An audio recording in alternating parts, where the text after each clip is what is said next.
தட்டை, சீடை, முறுக்கு, ரிப்பன் பக்கோடா, அதிரசம், என்ன வேணாலும் செய்யுங்க. ஒரே ஒரு 5 லிட்டர் இதய மந்த்ரா கடல் எண்ணெய் பேக் ஒரு மாசம் முழுசுக்கும் அத்தனை சமையல் முடிச்சு விடலாம். இதய மந்த்ரா.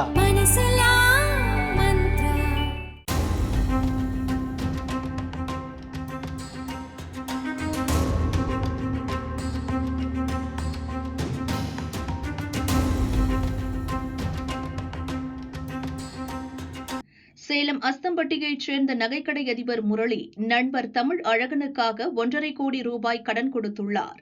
பணத்தை அவர்கள் திருப்பி தராததால் கோர்ட்டில் முரளி முறையிட்டார். எஃப்ஐஆர் பதிந்து விசாரிக்க உத்தரவிடப்பட்டது.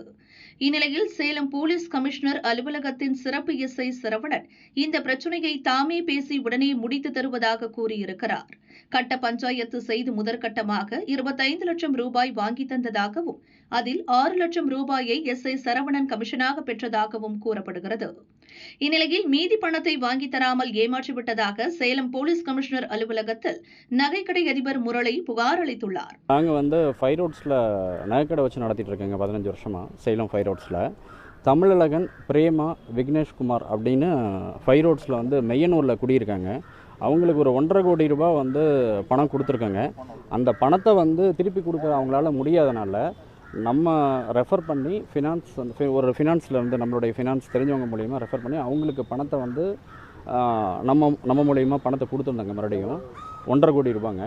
அதில் 90 லட்ச ரூபா ஃபினான்ஸ் மூலிமா டைரெக்டாக அவங்களுக்கு கொடுத்துருக்கேங்க. அவங்க வாங்கின கடனுக்காக கொடுத்துருக்கு. அந்த பணத்தை திருப்பி கொடுக்க சொல்லி கேட்குறப்ப, அந்த டைமுக்கு திருப்பி கொடுக்க சொல்லி கேட்குறப்ப அவங்க பணத்தை தர முடியாது அப்படின்னு சொல்லிட்டு போலீஸ் சரவணன் மூலிமா எங்களை கட்ட பஞ்சாயத்து பண்ணி எங்களுக்கு ஒரு கொலை மிரட்டல் விடுறாங்க. எங்களுக்கு சட்டப்படி எங்களுடைய பணத்தையும் எங்களுக்கு உண்டான பாதுகாப்பையும் அளிக்கிறதுக்காக நாங்கள் டைரெக்டாக காவல்துறை ஆணையாளர் அவர்களை நேரில் பார்த்து பெட்டிஷன் இப்போ கொடுத்துருக்கோம். அந்த பெட்டிஷனுக்கு ஒரு உடனடியாக நடவடிக்கை எடுக்கிறங்கிற மாதிரி சொல்லியிருக்காங்க.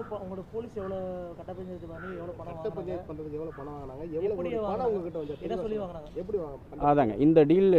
இந்த பணம் வாங்கி கொடுக்கறதுக்காக 6 லட்ச ரூபாய் இதுக்காக வாங்கியிருக்காங்க. இங்கே கமிஷன் ஆஃபீஸில் எஸ்எஸ்ஐ சரவணன் மற்றும் டிசி இதுக்கு முன்னாடி இருந்தாங்க இல்லைங்களா.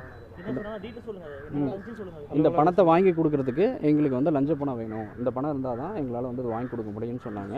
நாங்கள் எஃப்ஐஆருக்காக தான் வந்தோம். ஆனால் அவங்க எஃப்ஐஆர் போட்டு தராமல் இந்த மாதிரி பணத்தை வாங்கிட்டு எங்களை ஏமாத்துறதுனால நாங்கள் மறுபடியும் இப்போ கமிஷன்கிட்ட கம்ப்ளைண்ட் கொடுத்துருக்கோம். இல்லை, அதாவது டிசி ஆஃபீஸுக்காக பணம் வேணும் அப்படிங்கிற மாதிரி தான் கேட்டாருங்க. செட்டில்மெண்ட் அமௌண்ட்டுக்கு 10% அப்படின்னு சொல்லி கேட்டாங்க. சார், அதாவது எங்களுக்கு நாங்கள் கொடுத்த பணத்தில் 25 லட்ச ரூபாய் மட்டும்தான் வந்திருக்குங்க. இன்னும் 90 லட்சம் ரூபாய் பணம் வர வேண்டியது இருக்குங்க. அது 2024 செப்டம்பரில் பெட்டிஷன் கொடுத்தோங்க. கோர்ட் ஆர்டர் தாங்க நாங்கள் வாங்கிட்டு வந்தோம்.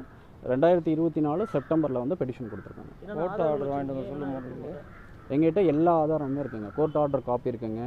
அவங்க கொடுத்த டாக்குமெண்ட் எல்லா டீட்டெயிலுமே இருக்குங்க. எஃப்ஐஆர் டைரக்ஷன், வீடியோ ஆதாரம் இருக்குங்க.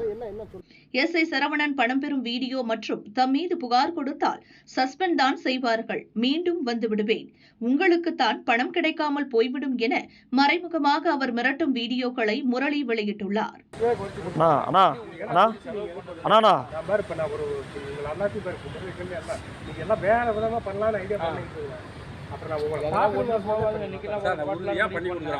அதுக்கு மீறி ஆண்டவனுடைய விதி அது பண்ணணும்னா அதுக்கு நான் தயாரா இருக்கேன். சொல்றது புரியுதுங்களா? இப்ப என்னை கொண்டு போய் என் மேல பெட்டிஷன் கொடுத்து அதை கொடுத்து எது பண்ணாலும் என்ன பண்ண போறாங்க? சஸ்பெண்ட் தான் பண்ண போறாங்க. நான் 3 மாசம் இருந்துட்டு மறுபடியும் 4வது மாசம் வெளியே தான் வரப்போறேன். மறுபடியும் டியூட்டிக்கு தான் வரப்போறேன். இந்த கேஸ் என்ன போகுது? இதுக்கு தான் போகுது. நீங்க கோர்ட்டுக்கு தான் போவோம். நீங்க அந்த வேலைக்கு நீங்க இல்ல அப்படி எக்ஸ்ட்ராடினரியா நான் 33 வருஷம் சர்வீஸ் முடிச்சு போய் சார் போலீஸ்ல நான் இப்போ அவங்களையும் மிரட்டி வச்சு நான் ஹோல்டு பண்ணி வச்சிருக்கிறேன். இப்போ நீங்கள் எப்படி எக்ஸ்ட்ராடினரியா எந்த கேஸ் கொடுத்தாலும் கடைசியாக காசு யாருக்கு இல்லாமல் போயிடும். அவங்களும் லோன் வாங்க முடியாது, நாமளும் இது பண்ண முடியாது. எல்லாரும் மனம். இந்த விவகாரம் தொடர்பாக சிறப்பு எஸ்ஐ சரவணனை கமிஷனர் பிரவீன்குமார் அபினவ் சஸ்பெண்ட் செய்தார்.